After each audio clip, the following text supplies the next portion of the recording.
नमस्कार दोस्तों, आप सबका हमारे इस YouTube channel astro CP Tripathi में बहुत बहुत स्वागत है। दर्शकों, आज हम चर्चा करने वाले हैं कि बच्चा अगर आपका गुस्सैल हो रहा है तो क्या कारण है और उस बच्चे के गुस्से को कैसे कम करें वास्तु के अनुसार, इसी के बारे में आज हम आपको जानकारी देंगे। अगर आप हमारे चैनल पर नए हैं तो हमारे चैनल को सब्सक्राइब कर लीजिए। सामने आपके लाल रंग का बटन दिख रहा है जिस पर सब्सक्राइब लिखा हुआ है, उसको टच कर लीजिए। उसके बाद घंटी के निशान को टच करके ऑल दबा दीजिए ताकि जो भी वीडियो हम अपलोड करें आपको नोटिफिकेशन के रूप में प्राप्त हो जाए। दर्शकों, किड्स वास्तु टिप्स, इसी के बारे में हम आपको जानकारी देने जा रहे हैं।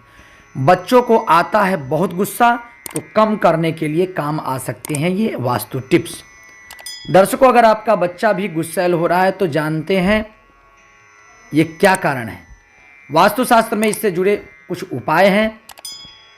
दर्शकों, आज के समय में गुस्सा हर किसी पर हावी हो रहा है, फिर चाहे वह बड़े हों, बच्चे हों या युवा हों। कभी बच्चे को गुस्सा आता है, कभी बूढ़े को गुस्सा आ जाता है, तो सभी को इसे कंट्रोल करना आना चाहिए। बड़े तो गुस्सा को कंट्रोल करना सीख ले, लेकिन बच्चों की मासूमियत इस बात को नहीं समझती। ऐसे में कुछ वास्तु टिप्स है जिन्हें हम अपना कर बच्चों के गुस्से को कंट्रोल कर सकते हैं। दर्शकों, बच्चों के गुस्से को कंट्रोल करने के ज्योतिषीय उपाय तो होते ही हैं, तो चलिए वास्तुशास्त्र के अनुसार जानते हैं बच्चों के गुस्से को शांत करने के लिए क्या उपाय करना चाहिए, वास्तु में ऐसा क्या बदलाव करना चाहिए जिससे बच्चों के ऊपर से ये दोष खत्म हो और वास्तु का प्रभाव उस बच्चे के ऊपर ना हो। तो दर्शकों, वास्तु का असर, घर का वास्तु जो है परिवार के हर सदस्य पर शारीरिक और मानसिक रूप से प्रभाव डालता है। ऐसे में जब बात बच्चों की आती है तो हमें ज़्यादा ध्यान देने की ज़रूरत होती है। जी हाँ, जैसे जैसे बच्चे बड़े होते हैं उन्हें अलग कमरे की ज़रूरत पड़ती है। अगर आप भी अपने बच्चों के लिए कमरा बनवाने की सोच रहे हैं तो हम आपको बताने जा रहे हैं वास्तु के अनुसार बच्चों का कमरा कैसा होना चाहिए। वास्तुशास्त्र के अनुसार बच्चों के गुस्से को कंट्रोल करने के लिए वास्तु के अनुसार बच्चों का कमरा कैसा होना चाहिए। तो दर्शकों, बच्चों के कमरे के लिए सबसे जो बेस्ट दिशा है वो है बच्चों के बेडरूम, मतलब किड्स बेडरूम। वास्तु टिप्स के लिए सबसे अच्छी जो दिशा है घर की पश्चिम या दक्षिण पश्चिम सही मानी जाती है। ये दिशा बच्चों के लिए भाग्यशाली मानी जाती है। इस दिशा में बच्चों को नींद भी अच्छी आती है। बच्चों को हमेशा पूर्व या दक्षिण दिशा में सिर करके सोना चाहिए।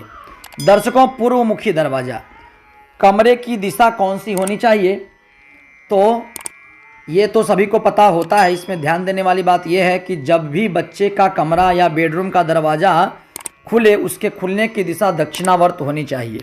साथ ही दरवाज़ों पर आक्रामक पोस्टर लगाने से बचना चाहिए।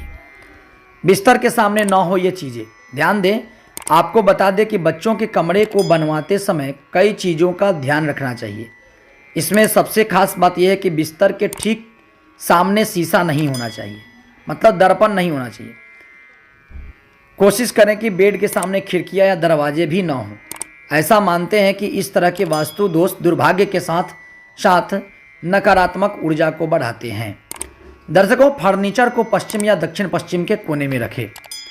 आदर्श रूप से सभी फर्नीचर जो होते हैं, विशेष रूप से बच्चों के कमरे में बिस्तर दक्षिण पश्चिम दिशा में रखा जाना चाहिए। न केवल इस स्थान को शुभ माना जाता है बल्कि यह भी माना जाता है कि दक्षिण पश्चिम दिशा में रखा गया लकड़ी का बिस्तर अच्छा स्वास्थ्य, समृद्धि और जीवन भर सफलता लाता है। अपने बच्चों के लिए जीवन से नकारात्मकता को दूर रखने के लिए धातु के बिस्तर के फ्रेम से बचें। किस दिशा में होनी चाहिए स्टडी टेबल?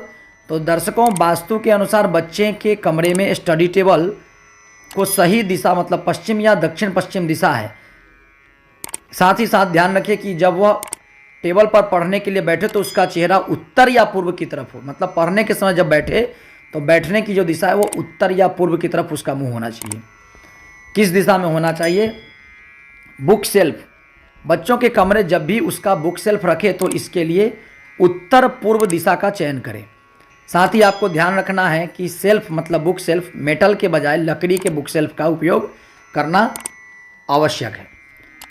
घर में खिलौने तो वास्तुशास्त्र के अनुसार बच्चों के बेडरूम में कभी भी जंगली जानवरों के खिलौने नहीं रखना चाहिए। ऐसा करने से बच्चों में आक्रामकता बढ़ती है। यानी आप अगर बच्चों का गुस्सा कंट्रोल करना चाहते हैं तो आपको बच्चे के कमरे में तस्वीरें बिना देरी के हटा देनी चाहिए। तो दर्शकों, हमारा ये वीडियो आपको कैसा लगा आप हमको कमेंट करके ज़रूर बताएं, और अब तक सब्सक्राइब नहीं किया तो सब्सक्राइब जरूर कर लें। अपने दोस्तों के बीच में शेयर करना बिल्कुल भी ना भूलें। धन्यवाद।